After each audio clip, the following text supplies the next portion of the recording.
Hi friends, and welcome to my knitting channel. If you're new here, welcome, and if you're back for another viewing, I really appreciate that you're here. Today I am going to have a little bit of a low-key episode. I'm going to try and minimize the amount of effort I put into my podcast so that maybe I can find them not so burdensome to record and edit after the fact. So I'm going to try and cut out timestamps, and I'm not going to edit a lot, and I won't do show notes. So we'll see how this goes and how it is for you as viewers, and we'll see if it kind of reduces my workload a little bit. It will be a struggle for me as I tend to be a perfectionist, so letting things go can be a struggle, but I know that generally that's a healthier way to live. And so practicing that in all aspects of my life is generally a good idea for me. So we'll try it here on my YouTube channel as well, and we'll see how it goes. So welcome. Today is October 19th. Today is a big day for me and for my little knitting design business because I am releasing this sweater today. It is currently live on Ravelry and on my website, and it is called the Mountain Pullover. So it is an all over colorwork design with colorwork on the yoke, the sleeves, and a little bit on the body as well. It starts at the top with this corrugated ribbing, which is a method of doing ribbing in stranded colorwork, which then continues on to this stockinette yoke portion. So depending on your size, most of the increases are in this portion, and with fewer inside the colorwork. It's deeply yoked, so it goes past my armpit quite a bit. You can adjust that in the stockinette portion a little depending on your size. And yeah, and then it continues on into the sleeves, and there's corrugated ribbing on the cuffs as well, but not on the body.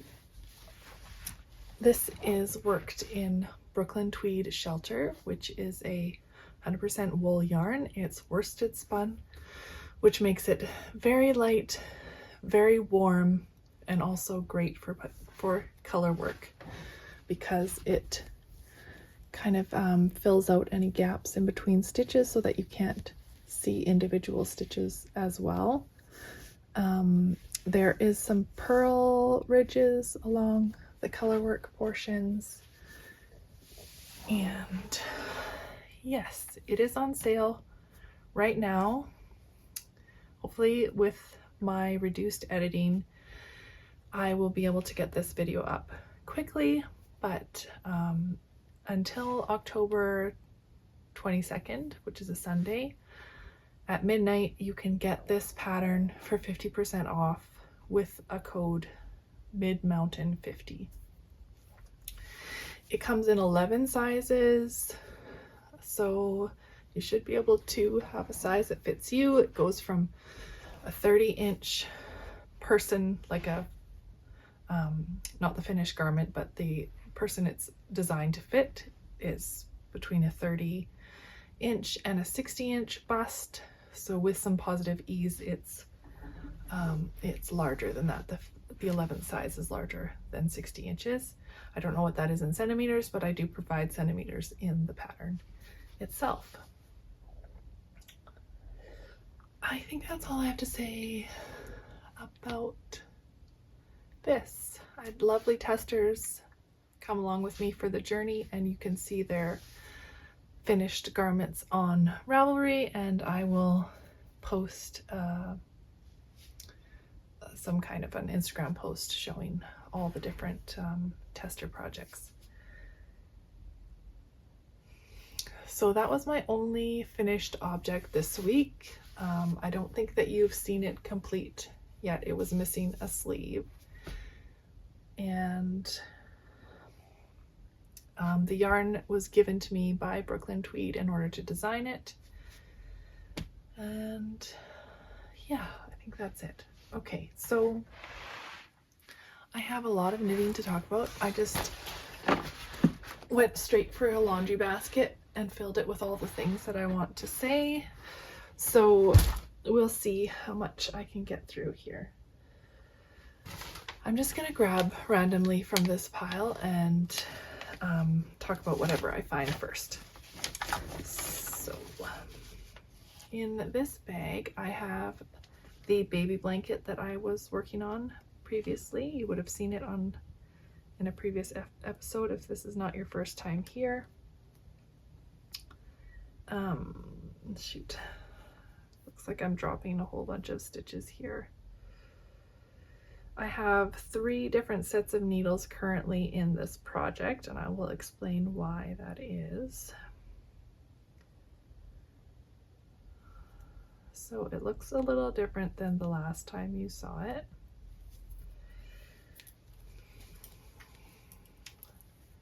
Don't know if you can make sense of what's happening here. I have a set of needles here at the edge where I'm working some simple lace. And then I have a set of needles here on this edge and a set of needles on this edge. So if you remember how it looked in my last video, this central section had a different colorwork motif. I wasn't quite pleased with it. This is my darning needle in here that's probably throwing you off also. So I wasn't happy with it at all, and I knew I wouldn't like it in the final design. So I actually snipped all along here, this row, and unraveled to this point. And I picked up my stitches and I worked this little portion, this little square separately until I got back to the stitch count that I needed here. And then I'm currently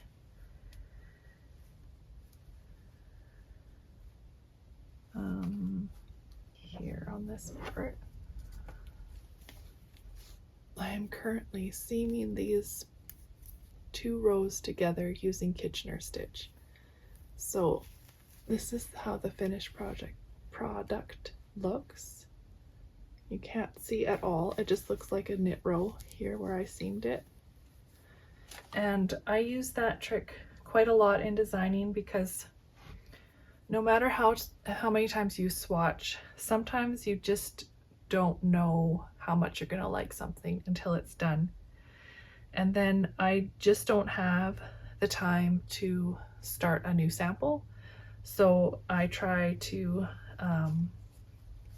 make the most of my knitting effort and find hacks so that I can keep going. So when I got to this point and I knew that I really was not happy with that central portion, I did some charting on my computer and came up with a chart I liked better. And yeah, and then I cut my knitting and so I have a whole bunch of stitches on this needle and a whole bunch of stitches on this needle, and I will seam them together so that in the end, it won't be noticeable that I worked them as 2 pieces. The only thing to remember about this is that it's much easier to Kitchener stitch in stockinette than any other stitch pattern. So I would recommend just doing it on a stockinette row. It also is good to note that when you Kitchener stitch 2 rows of stitches together, you actually end up with 3. So your Kitchener stitch becomes a row. So you want to take out 1 extra row so that you don't end up with an extra one once you Kitchener them together. Yeah, so I'm quite a bit happier with this motif that I changed it out for. I might duplicate stitch something in here. I don't know if I like all this white space. I'm losing stitches again. I need another set of these stitch holders. These little ones. They are really, really handy. I just think somebody should make like a carousel horse, and then it would look like a little merry-go-round ride.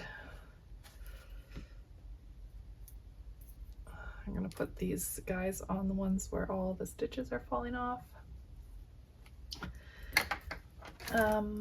Yes, so once I have that Kitchener together, here's my floats on the back side of that piece.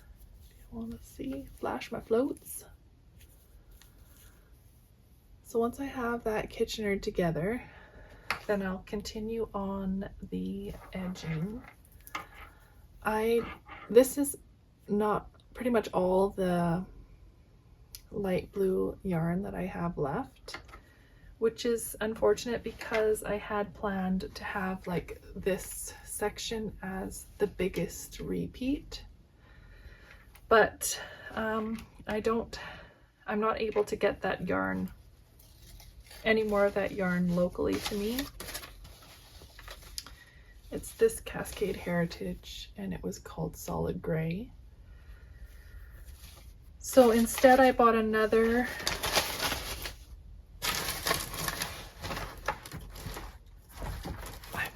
hank of this one, which is the dark blue, and it's Heritage in Cascade Heritage in China Blue. And I have a whole other skein of it downstairs caked already. So I will have that as the edging, the final edging before I bind off. So this will be a baby blanket for someone who is having their first baby in December. And I have been already writing it up. So yeah, it will become a pattern. If you are eager to test that or find out more information about it, just go down to the link. I will provide links to my website and where you can sign up to my newsletter and my Ravelry shop down below. So go there and sign up for my subscription list for my website. It's right on my website, and then you can be the first to get a test call for any of my designs. Okay, next is something I was kind of swatching. So this is just a little cowl that I was using to swatch some colorwork ideas. I would like to do some kind of a design with colorwork, and that includes colorwork and reverse colorwork, because I think the floats of colorwork are really beautiful. And I have 3 kinds of yarn for this. It is all knitting for Olive in their heavy merino. These 3 colors. I don't have the tags for all of them anymore, but if you're interested, you can see my last video and I talk about what colors those are. As I'm knitting them up, I think it's missing something. It needs another color to make it a little more interesting. So while I was at my local yarn store, Statement Junkie, which is where I got these originally, I picked up another color, so this deep navy. And I think that will probably work better. So this is kind of on hold for now. I have some other projects with more pressing deadlines, but when I come back to it, I will be ripping this out some and putting this color in. I'm thinking I'll put this as the bottom ribbing, and then intermittently throughout the body of the cowl or hat or whatever it ends up being.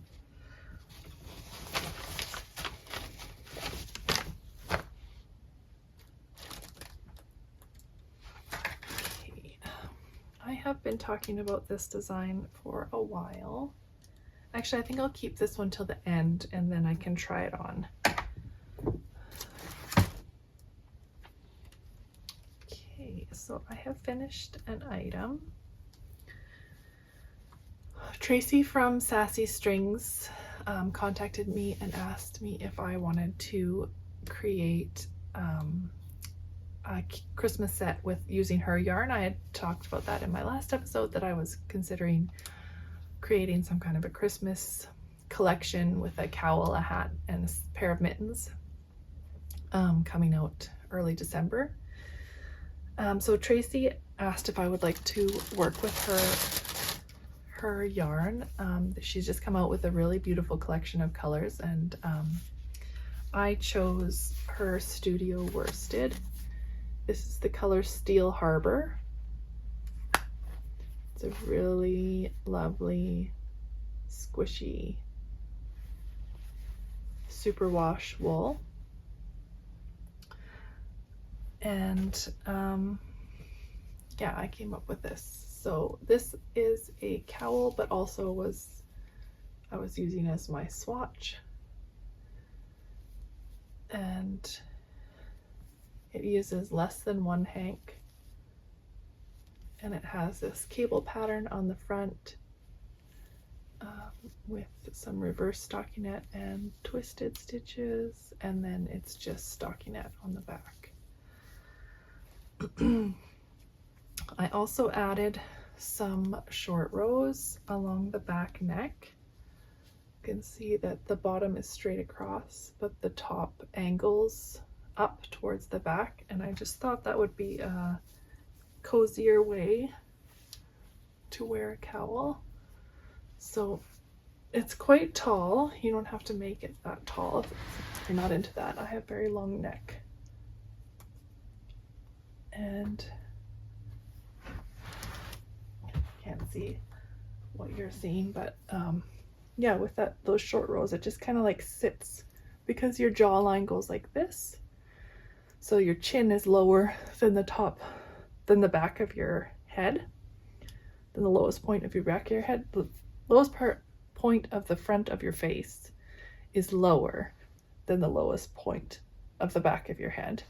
So your face is actually kind of shaped that way.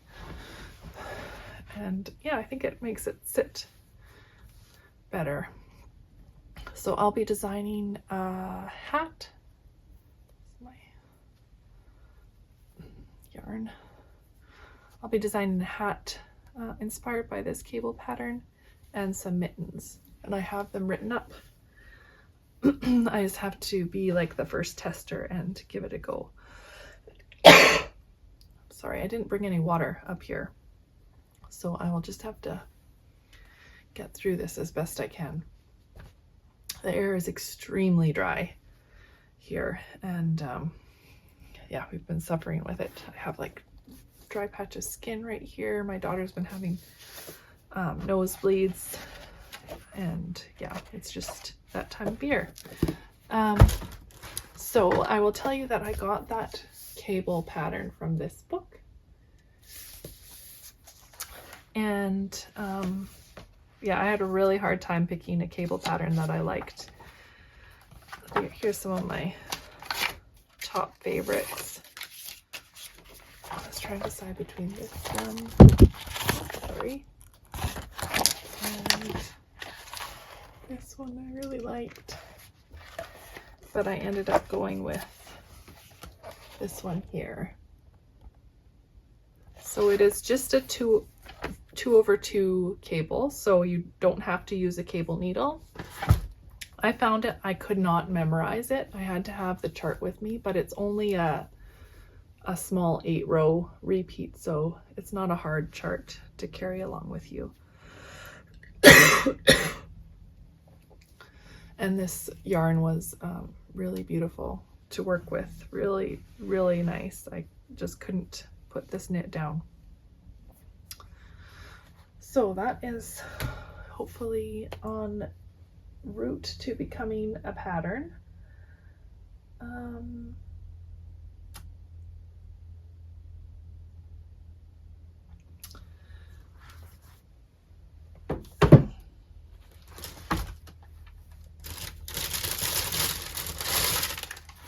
Tracy also sent me,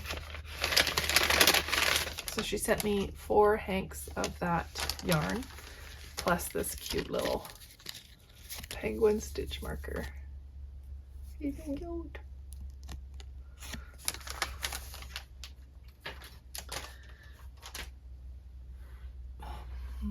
Yes, I also have finished most of a sweater that I can't show you. I worked it up as a part of a submission call that came recently, and so I have written up most of the pattern and I've worked it up. All of it, plus all of it except one sleeve is done. This is in Crux Fibers Unspun, held with Knitting for Olive silk mohair, and it creates such a beautiful cohesive, light, warm fabric. It's a little bit itchy actually. I thought I didn't react to the Knitting for Olive mohair, but now that it's washed, I think actually I do. I'm not sure if it was the washing or if it's just because I was then trying it on and wearing it and stuff like that. But anyway, it's a really beautiful fabric. So yeah, it's a lot of knitting in here that I can't really show you yet. But if it is not accepted, then I will have it test knitted and tech edited and release it myself. Okay, so I think I can do a costume change now for this. This is the garden party pullover, and I still have not finished it, but I finished more of it and I got the collar on. So I will show you that.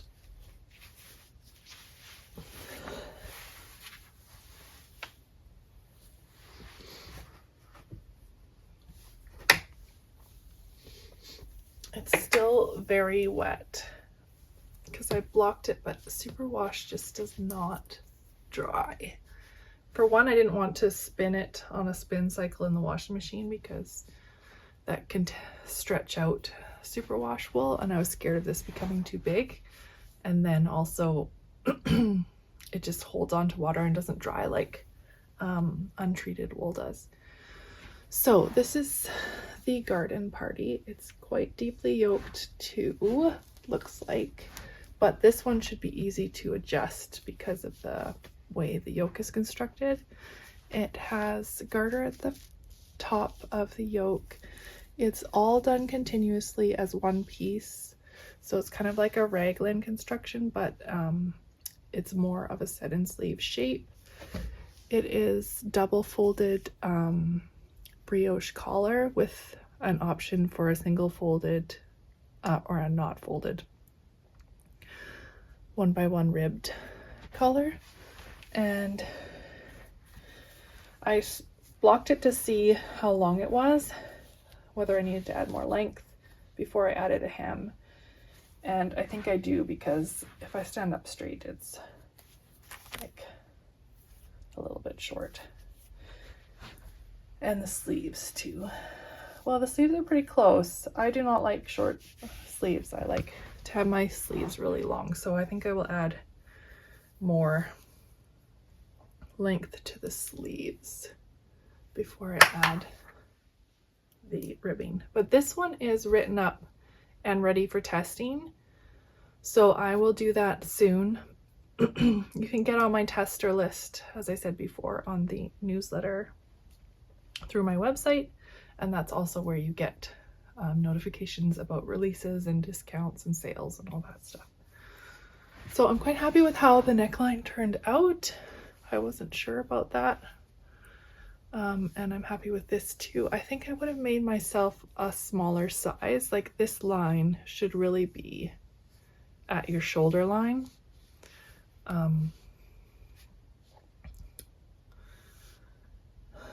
But yeah, that's that.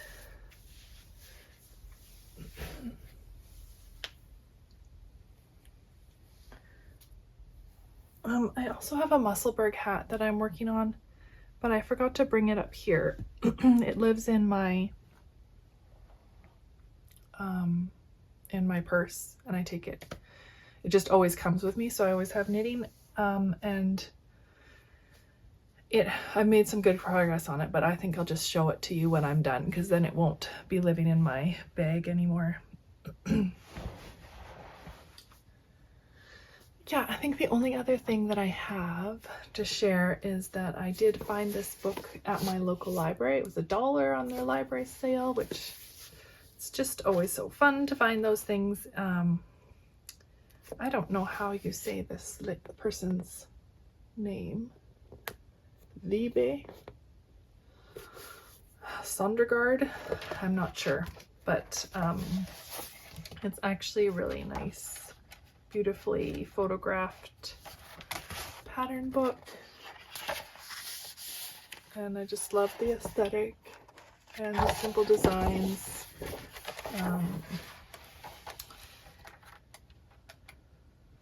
This cute little dress.